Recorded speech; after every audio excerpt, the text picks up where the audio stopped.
Bismillahirrahmanirrahim. Assalamualaikum warahmatullahi wabarakatuh. Alhamdulillahi rabbil alamin alladzi akramana bi syahri Ramadan alladzi ja'alana min ahlil siyam. Wassalatu wassalamu ala afdalis shaimin wa ahsanil qaimin ala habibina wa syafi'ina wa dhukhrina wa maulana Muhammadin wa ala alihi wa ashabihi ajma'in.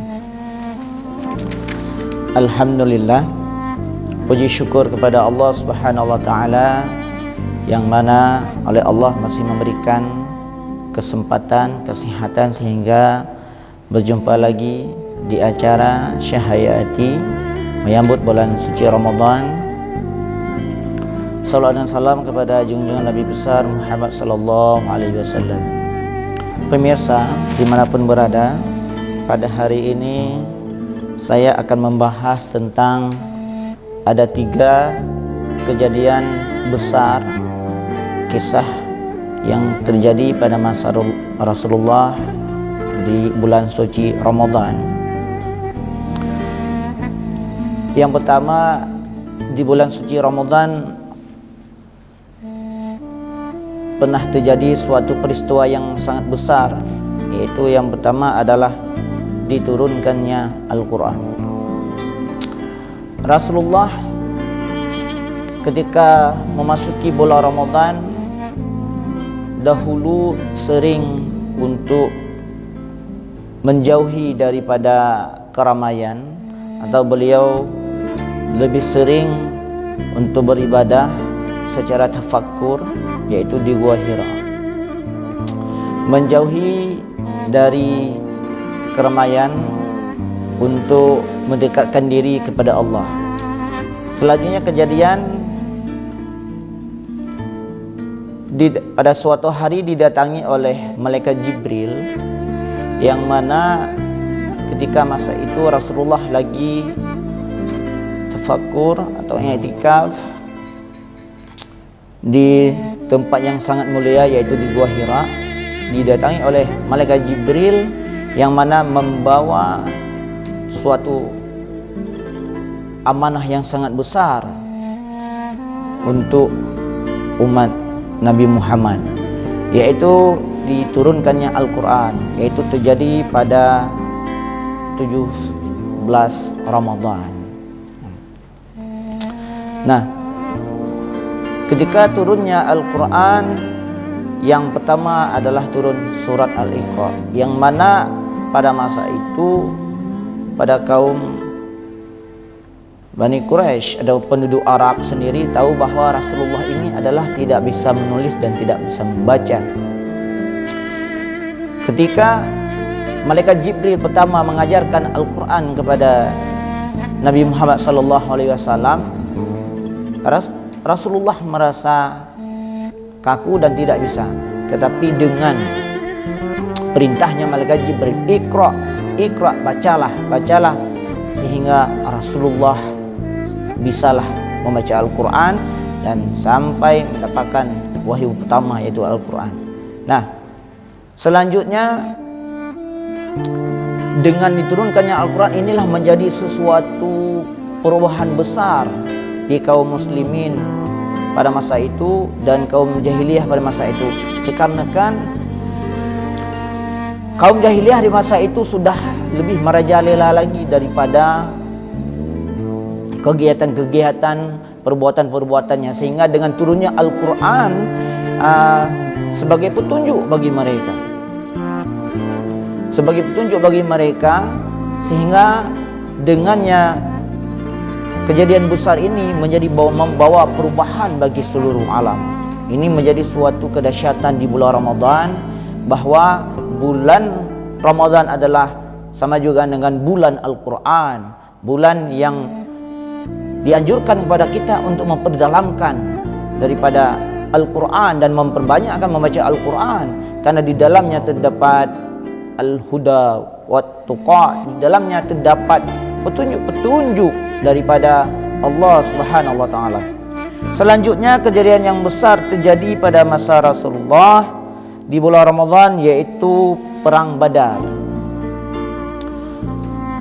Pemirsa dimanapun berada, berperang di bulan Ramadan pada zaman dahulu tidak hanya saja berperang, yaitu melawan nafsu daripada haus, lapar dan segala perbuatan-perbuatan yang dapat merusak amal ibadah tersebut. Tapi pada masa Rasulullah berserta para sahabat, beliau semuanya itu berperang, berjihad di jalan Allah, membela agama Allah.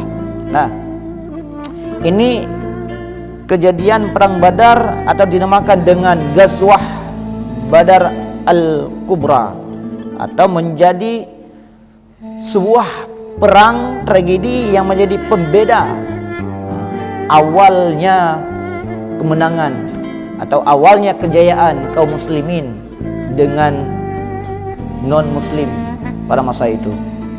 Nah, Perang Badar itu yang mana kaum muslimin berjumlah 13 orang dan kaum kafir musyrikin atau kafir Quraisy sebanyak 950 orang, yang mana kejadian ini dimenangkan oleh kaum muslimin.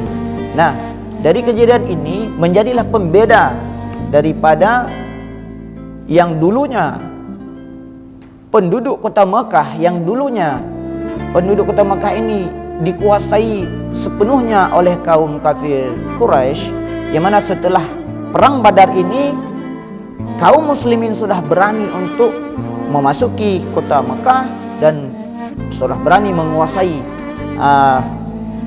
penduduk kota Mekah, dan tahanan-tahanan daripada kaum kafir Quraisy mereka ditahan dan mereka diberi ruang khusus, untuk diberikan pilihan yang mau masuk Islam dan mana yang tidak mau masuk Islam, tapi mereka dikategorikan sebagai tahanan perang. Nah, setelah perang inilah menjadi sebuah petanda bahwa kemenangan besar dari kaum muslimin, yang mana di bulan Ramadan juga ini terjadi, yang mana bukan mudah untuk menjalankan perang di bulan Ramadan ini. Tapi dengan karunia Allah bahwa perang ini dimenangkan oleh kaum kafir muslimin, dan ini adalah suatu kejadian yang sangat besar di masa Rasulullah, dan ini adalah menjadi sebuah kejayaan awal mula, sehingga menjadikan sesuatu kejadian ini menjadi kebahagiaan bagi kaum muslimin untuk bisa kembali ke Mekah dan selanjutnya bisa beribadah kepada Allah dengan tenang. Yang ketiga, kaum muslimin rahimakumullah, kejadian yang ketiga terjadi di bulan Ramadan, yaitu kejadian Fathul Makkah atau dinamakan dengan kejadian penaklukan kota Makkah yang terjadi pada 20 Ramadan atau terjadi pada tahun 8 sebelum Hijriah. Fathul Makkah ini adalah pembebasan kota Makkah, yang mana pada masa itu kota Makkah masih dikuasai mayoritasnya daripada kaum kafir Quraisy.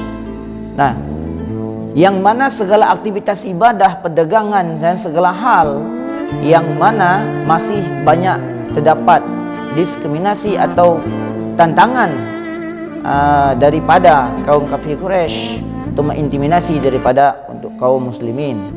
Nah, pada tanggal 20 Ramadan, yaitu 8 sebelum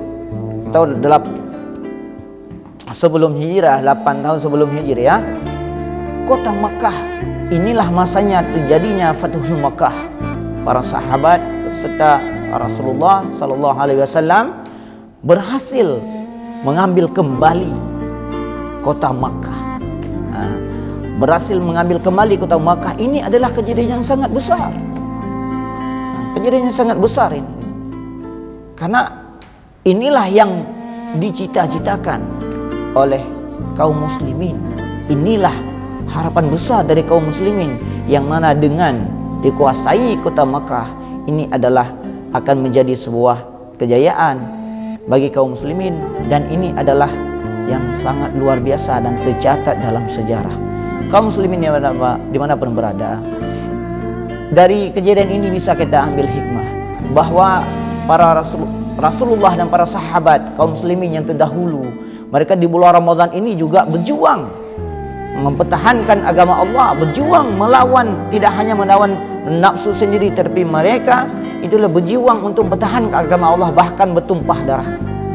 Nah, kaum muslimin dimanapun berada, alangkah indahnya kita sekarang dengan sudah kedamaian, ketenangan yang kita jalankan dalam ibadah bulan Ramadan ini, berkah Rasulullah dan para sahabat kaum muslimin yang terdahulu.